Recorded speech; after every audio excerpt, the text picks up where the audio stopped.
Hello, everybody, and welcome to another episode of the Business Spotlight. Of course, I'm Scott McMeans with Action Coach, and I'm here with Valerie Kirkbride of Kirkbride's Wedding Planning and Design. We're going to get a chance to hear a pretty good story about what she has been able to do, building a great business and living a life with a family, especially two daughters that she likes to talk about. So, with that in mind, Valerie, I'd love to turn the microphone and the camera over to you. Tell us your story. Introduce yourself to the audience, please. Hi, I'm Valerie Kirkbride with Kirkbride's Wedding Planning. Some people still don't know that that's really my last name. I went to an event last week for the wedding industry in Cleveland, and the girl taking the names and checking people off when I walked in said, "What's your last name?" And I said, "Kirkbride." She goes, "Oh, no, no, your last name." I go, "It's Kirkbride." And she goes, "Oh, I didn't actually realize that was your real last name." So it was That's funny. just what you do for But a living, right? That's what the company does. yes, yeah. So I graduated from OU in 2001, and I went into a job of like network planning and engineering, which was very geared towards what my major was in. I was pretty unenthused about that role and the life that laid ahead of me if I chose to continue in that. So I ended up moving to LA 1 year after I graduated OU, and I got a job at an investment management firm, which was definitely an improvement from the other role, because I double majored in accounting at OU. So while it was not accounting focused, it was more in the finance world, which I do enjoy. And it was a great job to have, being new out in Southern California. However, I quickly learned that I wasn't enthused about that for my long-term life plan either. So I was very inspired by the landscape and atmosphere of LA with many people who move there to pursue their dreams. And Mm. although I wasn't trying to get into acting or producing or modeling or anything like that, I took time. I would sit at down in the cafe in the building I worked in at lunch, and I got books out from the library about finding a career you will love and that's meant for you. And I would journal and take notes and um, do some, um, thinking about my past and things that I have just in generally liked to do in my life. And ultimately, after a few weeks of doing that, I came up with the idea of wedding planning. So, over the next few months, I got my resume all updated and sent out emails to companies around Southern California and, well, mostly in LA, wedding planning companies, just offering to be an intern, unpaid intern, to just gain experience and see if I would like it. And, I'm 22 years old, so, it's no problem to go to work at a full-time job all day and then leave and go to something else that you're trying to pursue that is work as well. That company did all private mansion events all around Southern California. And so we were mainly based in Malibu and Hollywood Hills, in Beverly Hills. So it was a great start and I absolutely loved it. So after a few months, I started taking on weddings of my own through that business and loved that as well. Loved the creativity involved. I loved the excitement of working on something for a long period of time and then seeing it all come to fruition. And I had a lot of enthusiasm for it. And I also really loved connecting with the clients I was working with. I always do well in a one-on-one type of a situation with people. So I really liked that. Then and that's where I honestly came up with never thought of my last name, but that's where a lot of people would make the comment, "Well, wow, you have such a perfect name for doing this job." So that's where that's when I decided to move back to Cleveland 3 years later, and then started my business here, and named it Kirkbrides. Real quick, So Valerie, I want to ask a question about something. You said you were working with as an unpaid intern, and after a couple months, you started taking on clients of your own. Is a couple months an early time frame to do this stuff on your own, or is that something that is standard in that industry? I want to make oh sure I well, understand. it was through the business that I was taking on the clients. It wasn't like I Okay. was on my own doing it. So they were, it was all under their umbrella. Okay. So for a point of clarification, after being there a couple months as an unpaid intern, they allowed you to take the leadership role in putting on weddings that they had clients paying the money for. Okay. Yeah, I think that the background of that answer would be a whole other podcast. That's fine. But I want to let people understand that, I would not say that's normal. No. okay. And this is, I believe, based on our previous conversation and what we're talking about today, this is the cornerstone of what makes your business successful is you've taken an opportunity, you have the talent and the drive and the enthusiasm to do it. And that's why you were handpicked to say, yes, you can handle these, even though you were a paid intern 2 months ago. You have the chops to pull this off for us. Thank you. Go ahead and run it. And I say that because people start their businesses with a dream of doing something special, but they don't necessarily have that drive or ambition to push through some of the perturbation or tough things they have to go through to get there. And from the get go, you're like, I love what you said. I'm an unpaid intern. I'm 22. I'm young. Why not? I got I have plenty of energy. I can take care of this. But you did it because you were enthusiastic and you loved it. So this is a cornerstone of what I believe your story is. But keep going. I didn't want to interrupt, but I think that was a good point to clarify.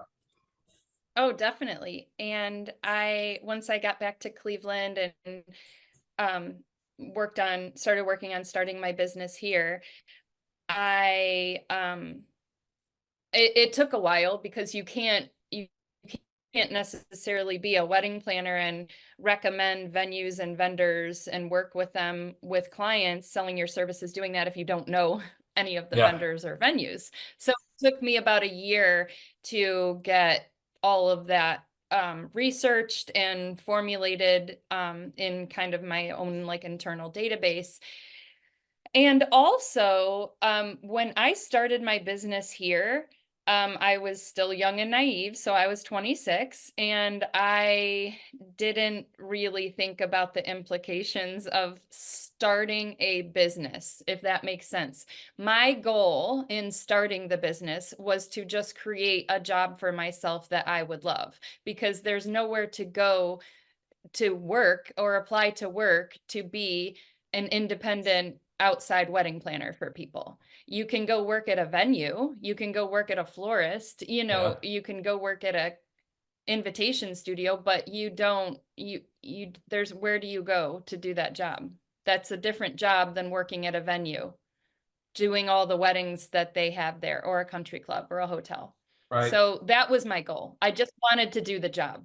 So in order to do the job, I needed to create the business and create the opportunity for myself. Amazing. Which is a different twist to what normal. I didn't want to say the word normal. So it's a different twist to what people do when they start a business because they think they have something that's going to be marketable. They believe they have something that's going to make things work, but they don't have the, like I said before, the drive or the ambition. You're looking at it as I just wanted to do the job because I love doing Yeah. it. While other people look at it and say, all right, I love doing this and what I've been doing for 5, 6 years. I'm going to start a business away from my current employer. So you kind of went a different route, which is fantastic, but you did it in such a way that you started off with a passion and enthusiasm and started a business, not knowing the business would turn into what it is today. Yes. Yeah. Okay.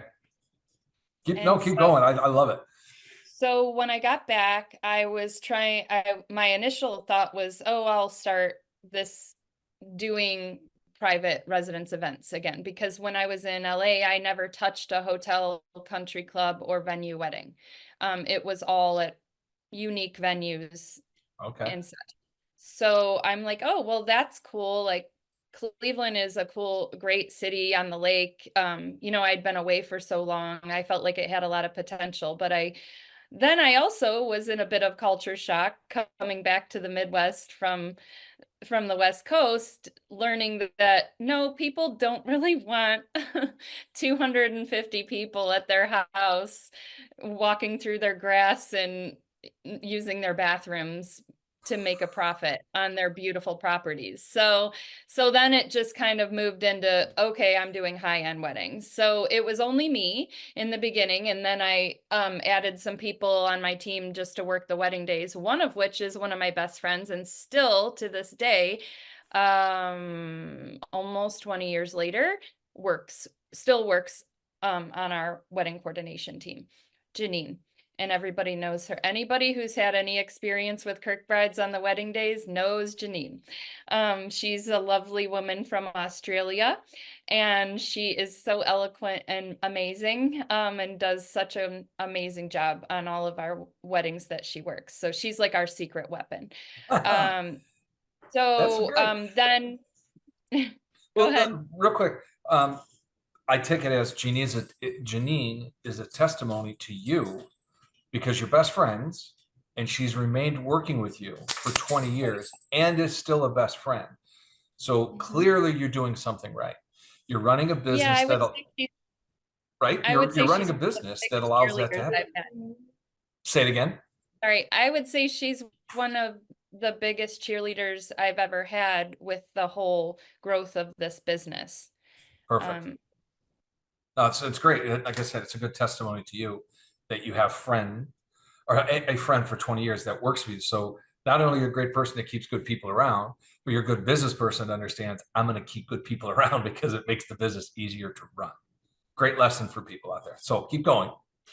so she's helped on countless wedding days. And then it got to the point where I was getting so much attention from people in the industry once they saw what I could do and my drive for this job and the connection I think I was making with my clients, and the beautiful weddings that I was creating that were unique and not the same cookie cutter weddings that I think was typically the landscape here in Ohio when I got here in '05.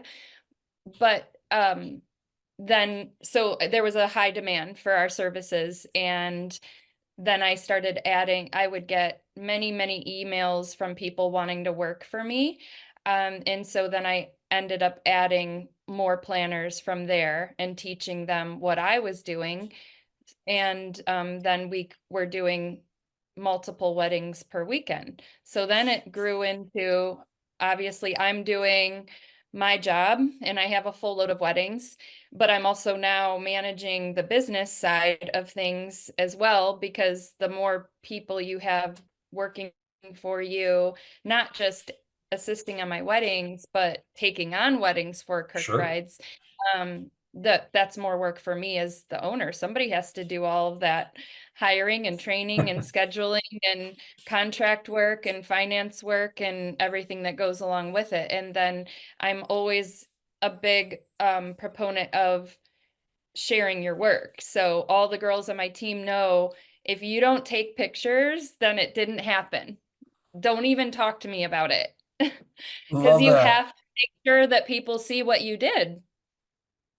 And that's a big, big, big thing in the wedding industry is pictures. Of course, you gotta document this, right? Hmm. Yeah. So I'm going to take a real quick step back, and I love the idea that you have built a demand for your services because of your unique qualities and what you do, and you through that created a demand or an interest for people to want to work with you because you are the premier offering in the area.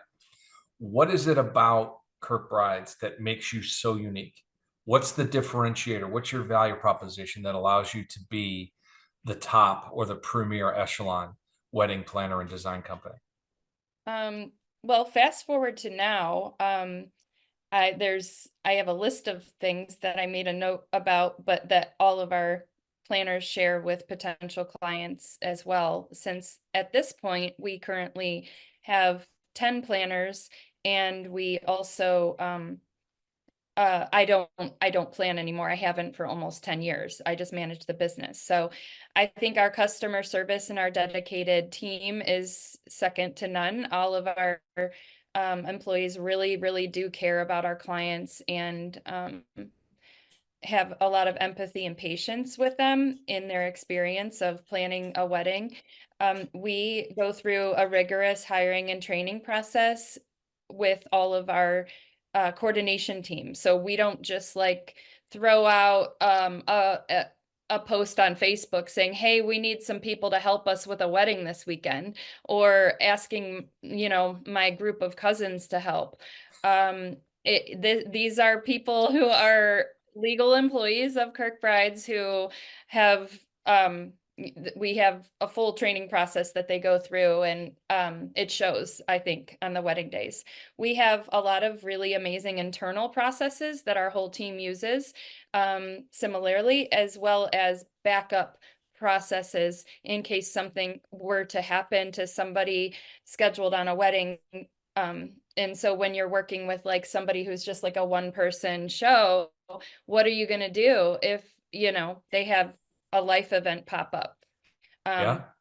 and then also another big thing that I've realized in this career is that literally anyone can just throw a website on the internet and say, "Hey, I'm a wedding planner, hire me. I'm going to charge you $25 to plan your whole wedding," So first of all, you need, $25 versus thousands of dollars may seem attractive, but what are you getting? And what are their processes? How are they going to plan your wedding? What do they know about the industry? How are they going to lend value and make this um um a worthwhile service for you to be I, not only paying for, but spending your time and life and giving your experience to someone to manage for you. It needs to have value if you're even spending any time at all, even if it's free, because anyone can say they're a planner, and if they haven't done the work and have the existing processes and relationships in place to make that um a good service for you, a valuable service for you that enhances your life and enhances your experience, then it's really just a waste of everyone's time, including all the other people that you hire to work on your wedding day. And they're all going to have a big headache from the whole experience. I And think you nailed it. also, last but not least, the size of our team, I think, is extremely valuable to our clients. We have 35 employees and we're out doing multiple weddings every weekend. So while Jenna, a bride, is working just directly with Katie as her planner, Jenna may never meet all the other planners on our team, probably won't. However, Jenna's wedding planning experience has benefited from all the other 9 planners' expertise and feedback for Jenna's wedding. And Jenna may never even know this. Yeah. So, we just we have monthly team meetings. We communicate on new vendors who are doing an awesome job, vendors who are not doing a good job, and ways to work around things that pop up as we go. And everybody benefits from that. So you're working with one planner, but you're getting the benefit of 10 planners. Yeah. It sounds like one of the things that you made comment to is, anybody can put up a website, anybody can do this, but only the good ones do it well. Mhm. Right. And when you have a team of 35 employees, 10 of which are planners, you've got a coordinated effort and a team that knows how to collaborate with each other.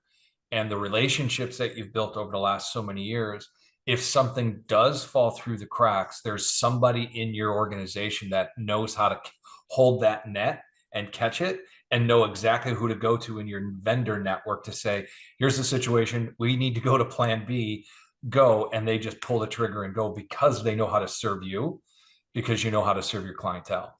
It's an amazing situation because most businesses don't have plan Bs. Most businesses don't have a network that is robust enough to help them through challenging times. So I give you credit for building Kirkbrides in such a way that you have a robust set of teammates and you have a really solid network of people you can rely on, because over so many years of doing this, you have a trust mechanism that allows you to turn on and off when it needs to be turned on and off. That's it. Again, there's a lot of testimony to Valerie and what you've done over the years, because you've proven that you can run a business successfully, but you've done it through hard work, dedication, and enthusiasm, and building a team of people that not only support you, but they like and trust you, right? Not too many business owners are liked and trusted by their employees because they're always there for a check. You have built a pretty successful business with the idea of our clients are going to be served first, and then everything falls and cascades from there. I want to ask you a question. What is the perfect client for you? I would say the perfect client is somebody who lets us do what we do best and relies on our direction and feedback and experience. Um, I I would say the perfect client is not somebody who just says, "Here's my money, plan my whole wedding for me," because it's just going to be our wedding. We love people who like have somewhat of an idea of what they want and know what they want and are honest with us about what they have to spend on that so that we can give them the best recommendations possible. And then and just people who value what we're trying to help them with and will listen to us and let us direct them on what has worked best. And we like nice people too. And we always say happy people have happy weddings. So if you're generally a person who, finds problems with things all the time and has a hard time letting go and not enjoying things in life, then I mean, we're not going to be able to change that for you on your wedding day either, Right. really.